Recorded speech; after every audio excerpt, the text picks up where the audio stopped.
ఒక మాట చెప్తారు పద్మపురాణంలో, భస్మ రుద్రాక్ష ధారణ చేస్తూ శివానామం పలుకుతూ ఉంటే వాడి మరణాంతంలో యమదూతలు రారు. ఎందుకంటే వీడు మా క్యాండిడేట్ కాడు అనుకుని వెళ్ళిపోతారట. వెళ్ళుకుని తెలుసుకున్నారు. ఏది ఏ సాధన లేకుండా భస్మ రుద్రాక్షలు పెట్టుకున్నా, అందుకే ఏదున్నా లేకపోయినా బొట్టు పెట్టుకోవడం అలవాటు చేసుకోవాలండి. ఇక్కడ వైష్ణవ సంప్రదాయంలో ఉన్న వాళ్ళు అది పెట్టుకోండి, శైవ సంప్రదాయం వాళ్ళు ఇది పెట్టుకోండి. స్మార్త సంప్రదాయంలో భస్మధారణ ఉంది. ఎందుకంటే భస్మము స్మార్తము వైష్ణవము కాదు, వైదికం. తెలుసుకోండి. ఇక్కడ ఎవడి యజ్ఞం చేసినా చివరికి మిగిలేదు భస్మమే. దాన్ని ధరిస్తారు.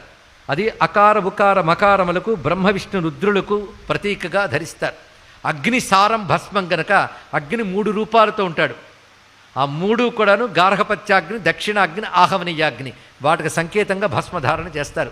16 స్థలాల్లో చేయాలి. అది చేస్తే శరీరానికి రక్ష, పాపనాశనం చేసి రక్షిస్తుంది, వర్చస్సునిస్తుంది, జ్ఞానాన్ని ప్రసాదిస్తుంది. గనక భాసనాత్ భసితం ప్రోక్తం భస్మ కిల్బిష భక్షణాత్ అన్నారు. ఇది భస్మధారణ.